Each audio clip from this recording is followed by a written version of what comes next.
크리스찬의 쉿 콰이어트 타임.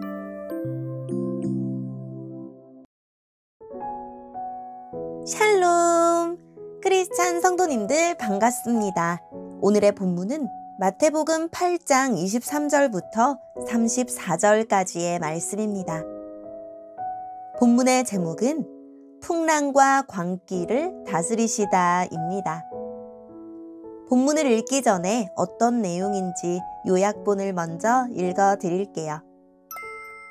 예수님과 제자들이 배를 타고 호수 반대편으로 건너가다가 폭풍을 만납니다.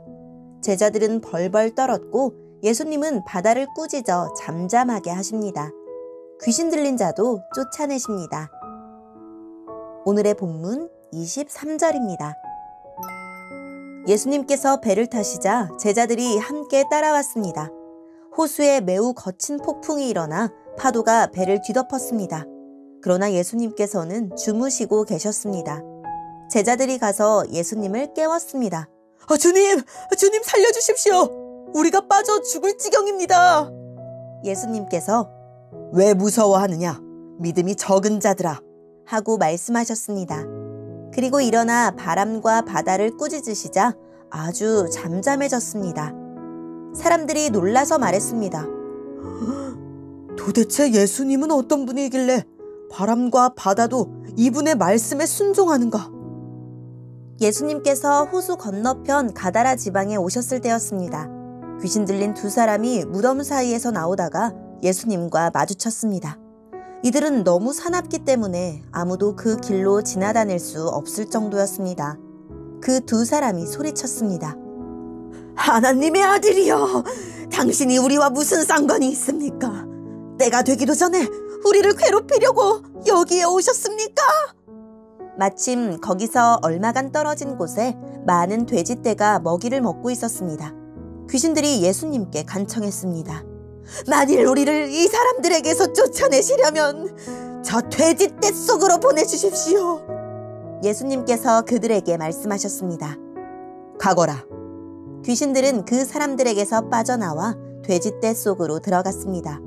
그러자 돼지떼가 산 아래에 있는 호수로 달려가더니 모두 물속에 빠져 죽었습니다. 돼지를 치던 사람들은 마을로 달려가서 귀신 들린 사람들에게 일어난 모든 일들을 사람들에게 이야기했습니다. 그러자 온 마을 사람들이 예수님께 나아와 예수님을 보고 자기 마을을 떠나가 달라고 말했습니다. 아멘. 오늘의 본문을 통해 이해할 수 있는 부분은 무엇일까요? 갈릴리 호수는 길이 21km, 폭 13km로 흔히 갈릴리 바다로 불렸습니다. 호수를 둘러싼 요르단 골짜기의 협곡 사이로 불어오는 강한 바람이 바다처럼 높은 파도를 일으키곤 했습니다. 어부 출신인 제자들조차 물이 배 안으로 들어오자 겁이 났습니다. 제자들은 많은 사역으로 피곤해서 주무시는 예수님을 급히 깨웁니다. 예수님은 믿음이 적은 제자들과 바람과 파도를 모두 꾸짖으십니다. 말씀으로 그 성난 파도를 단숨에 잠재우십니다.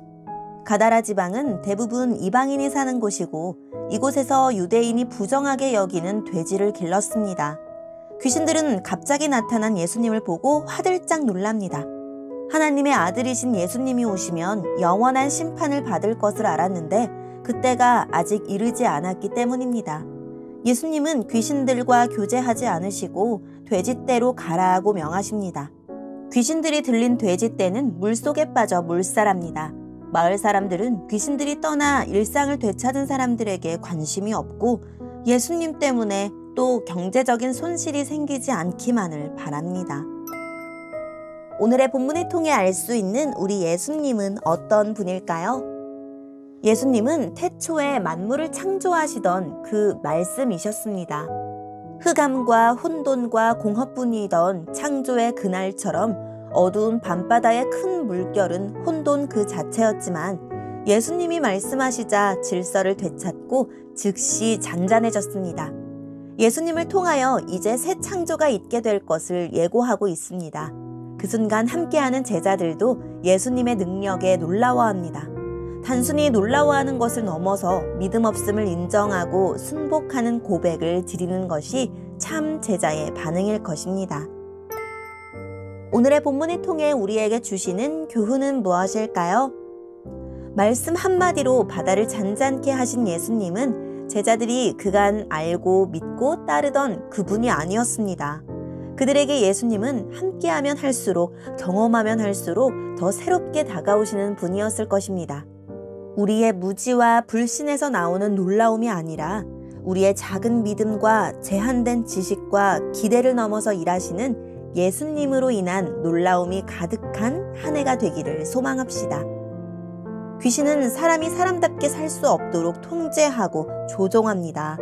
참 생명의 관계를 누리지 못하게 하고 죽음의 그림자 가운데 소외와 단절로 가두어 버립니다. 돼지를 몰살시키며 사회적 혼란까지 일으킵니다. 그런 귀신도 예수님이 하나님의 아들이라는 정확한 지식은 가지고 있습니다. 그러나 예수님에게 주권을 내어드리고 믿음과 순종의 삶으로 이어지는 지식이 아니기에 아무 의미도 능력도 없는 믿음이자 고백일 뿐입니다. 삶으로 이어지지 않는 암도 이와 같습니다. 읍내 사람들은 예수님이 떠나시기를 간청합니다. 그들은 자유를 얻은 두 사람을 기뻐하며 축하하는 대신 몰살당한 돼지들로 인해 슬퍼합니다. 경제적 손실을 따지느라 구원을 잃어버린 어리석은 사람들입니다. 진주의 가치를 모르는 돼지와 다를 바 없습니다. 우리도 효율과 손익만 따지다가는 결코 천국을 소유할 수 없을 것입니다. 오늘의 본문을 통해 각자에게 주시는 성령 하나님의 음성에 귀를 기울이며 살아계신 하나님, 주님과 동행하는 것이 가장 안전하고 복 있는 삶인 것을 알게 해주세요 라고 기도하고 오늘도 말씀을 붙들고 승리하는 하루를 보냅시다. 여기까지 크리스찬의 쉿, quiet time 이었습니다.